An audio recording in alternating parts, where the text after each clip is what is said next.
अस्सलाम वालेकुम, मेरा नाम है उमर रहमान और मैं अल नजात सोशल केयर फाउंडेशन का ज्वाइंट सेक्रेटरी हूँ। इस टाइम हम मौजूद हैं कासिम बेला के इलाके में। ये आप मेरे उल्टे हाथ पे देख सकते हैं, कैमरामैन आपको दिखाएगा। ये सिकंदरी नाला है जो पीछे से जिसका बंद टूट चुका है और इस टाइम इसमें 30 क्यूसिक पानी चल रहा है। आप इस तरफ देख सकते हैं कि इस तरफ का हद निगाह चनाब तक सारा कुछ भरा हुआ है। जिस बंद पे हम खड़े हैं ये है जो रोके हुए है। आप ये घर देखें, घर सारे डूबे हुए हैं। हालात यहाँ पे बहुत ज्यादा खराब है। लोगों को यहाँ पे कोई रिलीफ वगैरह नहीं है। लोग यहीं बंद पे ही बैठे हुए हैं। यहाँ तक कोई इमदाद नहीं पहुँच पा रही। जो कैंपों तक पहुँच गए हैं, बाहर के गरीब लोग भी वहाँ आए हुए हैं, उसकी वजह से वो लोग ज्यादा राशन लिए जा रहे हैं, जबकि जो प्रॉपर मुस्तहिकीन है जिनके यहाँ सैलाब आया हुआ है उनकी मदद के लिए कोई नहीं। आए चले हम वकास साहब से पता करते हैं। वकास बबला साहब हैं, ये यहाँ कम्युनिटी के हेड हैं, बबला कम्युनिटी के। इनसे हम जानते हैं कि क्या सूरत हाल है। जी वकास भाई, आप थोड़ा सा जरा हमें गाइड करें कि क्या सूरत हाल है। उमर भाई, आपको बताते चले कि मुल्तान और इन इलाकों में आज तक जितने भी सैलाब आए हैं ना, इतना पानी आज तक नहीं देखा गया।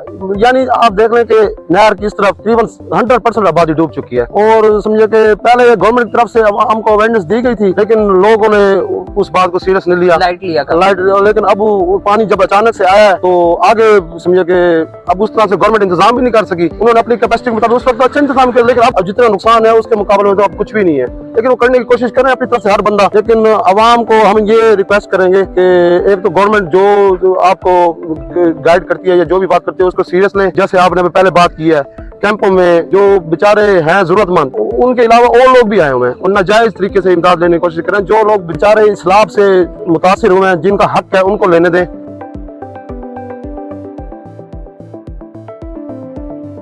और जो ये तफरीक गाह बनाई हुई है, या लोगों की फैमिलियां बैठी हैं नहर के ऊपर, उनके पर्दे का भी समझे कि जब ये हर बंदा आने जाने लग जाता है, वो उस वजह से बड़ी तंगी होती है।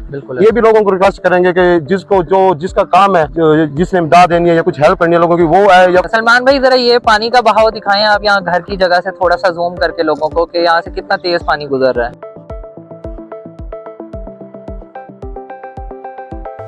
और मैंने अपने बुजुर्गों से भी आज जितने थे उनसे मैंने पूछा, वो भी कह रहे थे कि बयाने वाला भी था, सन 2014 वाला भी बड़ा सुना जाता है कि बहुत बड़ा था सैलाब, लेकिन इस तरह से नुकसान नहीं हुआ। अच्छा, अब तो आबादियां भी बहुत हो गई है ना, अब इस तरह भी शहर बन चुके हैं। आपके ख्याल से कितने घर होंगे यहाँ पे जो ज़ेर-ए-आब आ चुके हैं अब तक? भजन हजारों लाखों आप कह सकते हैं। और अवाम का अगर लोग, क्योंकि एक घर में कम से कम भी 5-6 अफराद तो ऐसी है भजन। आप देख लेना, मुझसे मुल्तान की हद अब देख लें आप, तकरीबन 100-150 किलोमीटर का एरिया है बिल्कुल जो नहर की तरफ है, आगे मुजफ्फरगढ़ से टच होता है। आप देख लेंगे 5-7 लाख बंदा जो अंदाजे के मुताबिक है कि इतना लोग तो अफेक्ट हुए होंगे, और बुरी तरह घर भी नहीं बचे। कोई मवेशी, अभी भी थोड़ी देर पहले यहाँ लोगों के मवेशी, वो कह रहा था मेरी जिंदगी की जमा पूंजी यही थी, वो सारा बह गए।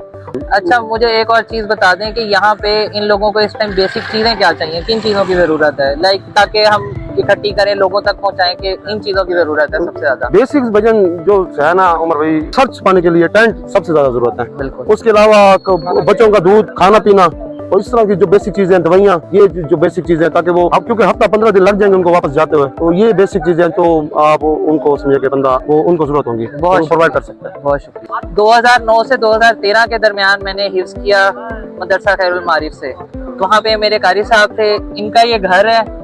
आए इनसे जानते हैं कि पानी कब आया और क्या सूरत हाल थी। कारी साहब, अपना सबसे पहले तारुफ करवा दें और फिर थोड़े से हालात बता दें। जी अल्हम्दुलिल्लाह, सबसे पहले तो मैं आप हजरात का बहुत शुक्रगुजार हूँ, खुसूसन हाफिज डॉक्टर उमर रहमान साहब का और हमारे भाई साहब। अल्लाह पाक इनको जज़ाए खैर दे कि ये पहुँचे वक्त पर, और ये हमारी आवाज़ बनकर आगे ये पहुँचाएंगे इंशाल्लाह। मेरा नाम कारी नासरुद्दीन है। अल्हम्दुलिल्लाह मेरा दर्स व तदरीस और इमामत से ताल्लुक़ है। और ये जो सैलाबी कैफियत आप देख रहे हैं, तो मैं अल्हम्दुलिल्लाह तकरीबन काफ़ी पीछे भी सैलाबी जो सूरत हाल है उसमें काफ़ी मैं संभलता हूँ, संभाला हुआ है। लेकिन ये जो सैलाबी सूरत हाल है इस वक्त 2025 की, ये बहुत खौफनाक नुकसानदेह सूरत हाल है।